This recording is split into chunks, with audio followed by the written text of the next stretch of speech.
ಮುದಿಗೆರೆ ಪಂಚಾಯತಿಯಲ್ಲಿ MBK ಆಗಿ ಕೆಲಸ ಮಾಡ್ತಾ ಇದ್ದೀನಿ. ಸಂಜೀವಿನಿ ಮುದಿಗೆರೆ ಗ್ರಾಮ ಪಂಚಾಯತಿ ಮಟ್ಟದ ಒಕ್ಕೂಟದಲ್ಲಿ ಕೆಲಸ ಮಾಡ್ತಾ ಇರೋದು ನಾನು MBK ಆಗಿ. SC ಅಮೌಂಟ್ ಅಂತ ಅನುದಾನ ಅದು SC ಅವ್ರಿಗೆ ಮಾತ್ರ ಬಂದಿರೋದು. ಅದು 2023ರಲ್ಲಿ ಬಂದಿರೋದು. ಆದ್ರೆ ಅದರಲ್ಲಿ ಹಳೆ MBK ಒಬ್ರು ಇದ್ರು, ಅವ್ರು ತೀರ್ಕೊಬಿಟ್ಟು ಸ್ವಲ್ಪ ಪ್ರಾಬ್ಲಮ್ಗಳಾಗಿ SC ಅಮೌಂಟ್ಗಳಿಗೆ ಯಾರ್ಯಾರು ಕೊಡ್ಬೇಕು ಅಂತ ವೆರಿಫೈ ಮಾಡ್ಬಿಟ್ಟು ಜಾಸ್ತಿ ಪ್ರಾಬ್ಲಮ್ ಆಗಿ ಅವು SC ಅಮೌಂಟ್ಗಳು ಯಾರ್ಯಾರಿಗೆ ಹೋಗ್ಬೇಕಂತ ವೆರಿಫೈ ಮಾಡ್ಬಿಟ್ಟು ನಾವು ಅದು 12/2/2026ರಲ್ಲಿ ಫೆಬ್ರವರಿ 28 ಜನಕ್ಕೆ ಬಿಟ್ಟಿದೀವಿ. 2,80,000 ಬಿಟ್ಟಿದೀವಿ. ಮತ್ತೆ ಅದೇ ಪ್ರಕಾರ ಅದೇ ತಿಂಗಳಲ್ಲಿ 27/2/2026ರಲ್ಲಿ ಬಿಡ್ಬೇಕಾಗಿತ್ತು. ಚೆಕ್ ಬುಕ್ ಪ್ರಾಬ್ಲಮ್ ಆಗಿ ಅಪ್ಲೈ ಮಾಡಿದೀವಿ. ಅದು ನಮ್ ಸಮಯಕ್ಕೆ ತಲುಪಿಲ್ಲ. ಅದಕ್ಕೆ ಸ್ವಲ್ಪ ವಿಲೇ ಮಾಡಿದೀವಿ. ಅದರಲ್ಲಿ ತಾಲೂಕು ಅವರಿಗೆ ತಿಳಿಸಿದ್ರೆ ಅವರು ಸರ್ ಕರ್ಕೊಂಡ್ ಬರ್ತೀವಿ, ಅದುವರೆಗೂ SC ಅಮೌಂಟ್ ಚೆಕ್ಗಳು ಯಾರಿಗೂ ಕೊಡಬಾರದು ಅಂತ ನಮ್ಗೆ ಮಾಹಿತಿ ಕೊಟ್ರು. ಮತ್ತು ರೀತಿ ಚೆಕ್ ಬುಕ್ ನಮ್ಗೆ ತಲುಪಿತು. ಅದು ತಾಲೂಕ್ ಪಂಚಾಯತಿ ಅಧಿಕಾರಿಗಳೇ ನಮ್ಮ ಮೇಲೆ ಅಧಿಕಾರಿಗಳಿಗೆ ಮಾಹಿತಿ ತಿಳಿಸಿದೀವಿ. ಆದ್ರ ನಾವು ಸರ್ನ ಕರ್ಕೊಂಡ್ ಬರ್ತೀವಿ, ಅದುವರೆಗೂ ಯಾವ್ದೇ ಚೆಕ್ ಆಗ್ಲಿ ಏನೋ ರಿಲೀಸ್ ಮಾಡಬೇಡಿ ಅಂತ ಹೇಳಿದ್ರು. 27/3/2026 ಸಾರು ಹೇಳಿ ಸಾರು ನಮ್ಮ ಮೇಲಧಿಕಾರಿಗಳು ಬಂದು ಚೆಕ್ ವಿತರಣೆ ಮಾಡಿದೀವಿ. ಆದ್ರೂ ನಾವು ದಾಖಲಾತಿಗಳು ನಾವು ಸರಿಯಾಗಿ ನಿರ್ವಹಣೆ ಮಾಡಿಲ್ಲ ಅಂತ ನಮ್ಮ ಮೇಲೆ ಪೇಪರ್ ಎಲ್ಲ ಆರೋಪಣ ಬಂದಿದೆ. ಆದ್ರೂ ನಾವು ಕರೆಕ್ಟ್ ಆಗಿ ಒಬ್ಬರಿಗೂ ಏನು ಹಣ ಮಿಸ್ಯೂಸ್ ಆಗದಿರಾನೆ ನಾವೆಲ್ಲ ದಾಖಲಾತಿಗಳು ಇಟ್ಕೊಂಡು ಒಬ್ಬೊಬ್ಬರಿಗೆ ಇಂಡಿವಿಜುವಲ್ ಅಕೌಂಟ್ಗಳು ಚೆಕ್ ಮಾಡಿ ಸಂಘದ ಅಕೌಂಟ್ಗೆ ಹಾಕಿ ಮತ್ತೆ ಇಂಡಿವಿಜುವಲ್ಗೆ ಅವ್ರಿಗೆ ಹೋಗಿದೆ ಇಲ್ಲ ಅಂತ ಚೆಕ್ ಮಾಡಿಬಿಟ್ಟು ಎಲ್ಲ ಮಾಹಿತಿ SC ಅಮೌಂಟ್ಗಳು ಬಿಡುಗಡೆ ಮಾಡಿದ್ವಿ ಸರ್. ಅದು ನಾವು SC ಅವ್ರಿಗೆ ಕರೆಕ್ಟ್ ಆಗಿ ಅಮೌಂಟ್ಗಳು ಅವ್ರ ಸಂಘಕ್ಕಾಗಿ ಇಂಡಿವಿಜುವಲ್ ಕರೆಕ್ಟ್ ಆಗಿ ಕೊಟ್ಟಿದೀವಿ. ಆದ್ರೂ ನಾವು ದಾಖಲಾತಿಗಳು ನಿರ್ವಹಣೆ ಮಾಡಿಲ್ಲ ಅಂತ ನಮ್ಮ ಮೇಲೆ ಆರೋಪ ಆಗಿದೆ.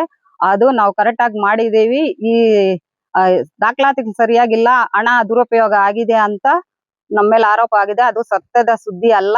ಇದು ನಮ್ಮ ಪಂಚಾಯತಿಲಿ ಎಲ್ಲ ಸರಿಯಾಗಿ ದಾಖಲಾತಿ ರಹಿತ ನಾವು ಮಾಡಿದೀವಿ. ಎಲ್ಲ ಕರೆಕ್ಟ್ ಆಗಿ ನಡ್ಕೊಂಡು ಹೋಗ್ತಾ ಇದೀವಿ. ದಯವಿಟ್ಟು ನಮ್ಮ ಒಕ್ಕೂಟದ ಮೇಲೆ ಯಾರಾದ್ರೂ ತಪ್ಪಾಗಿ ಮಾಹಿತಿಗಳು ಕೊಡಬಾರದು ಅಂತ ನಮ್ ಮನವಿ ಮಾಡ್ಕೊಂತ ಇದ್ದೀವಿ. ನನ್ನ ಹೆಸರು ವರಲಕ್ಷ್ಮಿ ಅಂತ. ನಾನು ಸಂಜೀವಿನಿ ಮುದಿಗೆರೆ ಗಡ್ಡೂರು ಒಕ್ಕೂಟದಲ್ಲಿ LCRP ಆಗಿ 4 ವರ್ಷದಿಂದ ಕೆಲಸ ಮಾಡ್ತಾ ಇದ್ದೀನಿ. ನಾವು ಇವಾಗ SC ಅಮೌಂಟ್ ಮೊನ್ನೆ ಸ್ವಲ್ಪ SC ಅನುದಾನವನ್ನು ಬಿಡುಗಡೆ ಮಾಡೋ ಬಗ್ಗೆ ಕೆಲವೊಂದು ವಿಷಯಗಳೆಲ್ಲ ತಿಳಿದು ಬಂದಿದೆ. ಏನು ಅಂದ್ರೆ ನಾವು ಫಸ್ಟ್ MBK ಬೇರೆಯವ್ರು ನೀಲಮ್ಮ ಅಂತ ಅವ್ರು ವರ್ಕ್ ಮಾಡ್ತಾ ಇದ್ರು. ಮತ್ತೆ ಅವ್ರ ಡೆತ್ ಆದ ನಂತರ ಸ್ವಲ್ಪ ಪ್ರಾಬ್ಲಮ್ಸ್ ಎಲ್ಲ ಆಯ್ತು. ಈ ಕಡೆ ಎಲ್ಲ ರಿಕವರಿ ಆಗಿಲ್ಲ ಅಮೌಂಟ್. ಮತ್ತೆ ಬಂದ್ಬಿಟ್ಟು ಕೆಲವರೆಲ್ಲ ಲೋನ್ ರಿಪೇಮೆಂಟ್ ಮಾಡ್ಬಿಟ್ಟಿದೀವಿ, CF ಅಮೌಂಟ್ ನಾವು ಕಟ್ಟೋ ಅಷ್ಟಿಲ್ಲ ಅಂತ ಅವರೆಲ್ಲ ಹೇಳಿದ್ರು. ಮತ್ತೆ ನಾವು ಹೋಗಿ ಇವರು ನಮ್ TPM ಕಡೆಯಿಂದ ಕೆಲವರೆಲ್ಲ ಬಂದಿದ್ರು, ತಾಲೂಕ್ ಪಂಚಾಯತಿಯಿಂದ ಅಧಿಕಾರಿಗಳು. ಅವರೆಲ್ಲ ನಾವು ಹೋಗಿ ಮತ್ತೆ ಕೇಳಿದ್ರೆ ಅವರೆಲ್ಲ ನಾವು ರಿಪೇಮೆಂಟ್ ಮಾಡ್ಬಿಟ್ಟಿದೀವಿ ಅಂತ ನೀಲಮ್ಮ ಅವ್ರು ತೀರ್ಕೊಂಡ್ಮೇಲೆ ಎಲ್ರು ಅವ್ರ ಮೇಲೆ ಹೇಳಿದ್ದಾರೆ.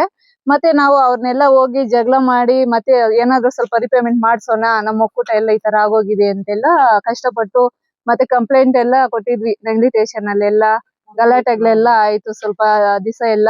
ಮತ್ತೆ ಬಂದ್ಬಿಟ್ಟು 2-3 ವರ್ಷದಿಂದ ಸ್ವಲ್ಪ ಇಂಪ್ಲಿಮೆಂಟ್ ಮಾಡ್ಕೊ ಬಂದ್ವಿ. ಮತ್ತೆ ನಾವೆಲ್ಲ ಅರ್ಜಿ ಕೊಟ್ಟು ಮತ್ತೆ ಗೌರ್ಮೆಂಟ್ ಕಡೆಯಿಂದ ನಮ್ಮ ಒಕ್ಕೂಟಕ್ಕೆ ಅಮೌಂಟ್ ಬಂತು. ಮತ್ತೆ ಒಂದು 5 SHGಗೆ ಲೋನ್ ಬಿಡುಗಡೆ ಮಾಡಿದ್ವಿ CF ಅಮೌಂಟ್.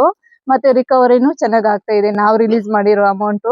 ಮತ್ತೆ ಬಂದ್ಬಿಟ್ಟು ಕೆಲವರೆಲ್ಲ ರಿಪೇಮೆಂಟ್ ಮಾಡಿಲ್ಲ, ಅಂದ್ರೆ ಮುಂಚೆ ಇದ್ರಲ್ಲ MBK ಅವ್ರು ಬಂದ್ಬಿಟ್ಟು ಲೋನ್ ರಿಲೀಸ್ ಮಾಡಿದ್ರಲ್ಲ ಅವೆಲ್ಲ ರಿಪೇಮೆಂಟ್ ಆಗ್ತಾ ಇಲ್ಲ.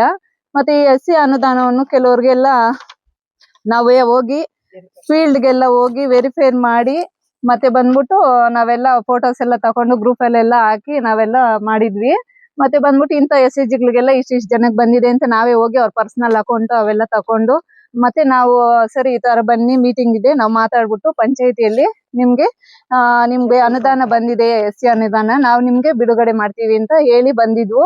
ಮತ್ತೆ 2ನೇ ತಿಂಗಳಲ್ಲಿ 12ನೇ ತಾರೀಕು ಬಂದು 13ನೇ ತಾರೀಕು 2ನೇ ತಿಂಗಳು 12/2/2026ನೇ ತಾರೀಕು 28 ಜನಕ್ಕೆ ನಾವು ರಿಲೀಸ್ ಮಾಡಿದ್ವಿ.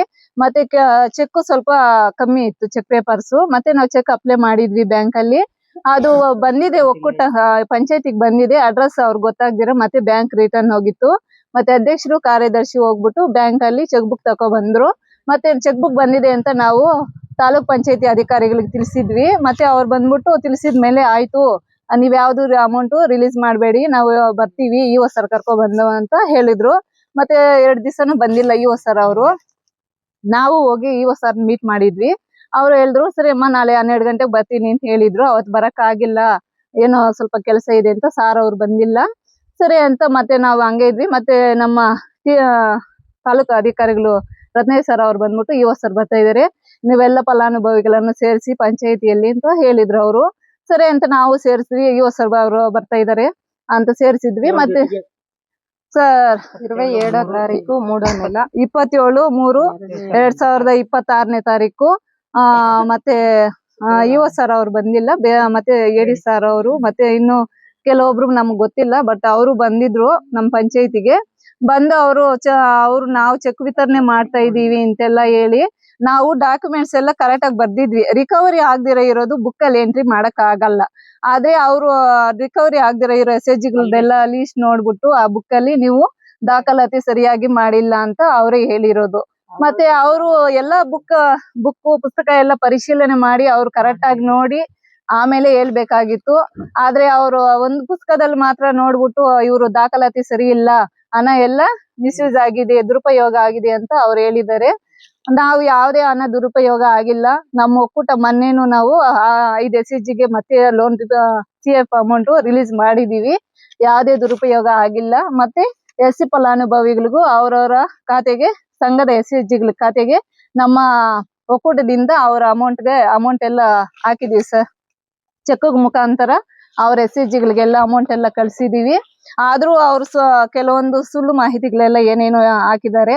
ನಮಗ್ ಗೊತ್ತೇ ಇಲ್ಲ, ಈ ತರ ದಾಖಲಾತಿಗಳಿಲ್ಲ, ಅದು ಹಣ ಎಲ್ಲ ಇದಾಗಿದೆ ಅಂತೆಲ್ಲ ಸುಮ್ನೆನೆ ಕೊಟ್ಟಿದ್ದಾರೆ. ಆದ್ರಿಂದ ನಮ್ಮ ಮನೆಗಳಲ್ಲೆಲ್ಲ ಬೈತಾ ಇದಾರೆ, ನೀವು ಕೆಲ್ಸಕ್ ಹೋಗ್ಬೇಡಿ, ಈ ತರ ಎಲ್ಲ ನಿಮ್ ಪೇಪರ್ ಅಲ್ಲಿ ಬಂದಿದೆ, ಏನಕ್ಕೆ ಹೋಗ್ತೀರಾ ಅಂತ ಎಲ್ಲ ನಮ್ಮ ಮನೆಗಳಲ್ಲಿ ಬೈತಾ ಇದಾರೆ. ನಾವು ಫೀಲ್ಡ್ ಅಲ್ಲಿ ವರ್ಕ್ ಮಾಡಕ್ಕೂ ಆಗಲ್ಲ.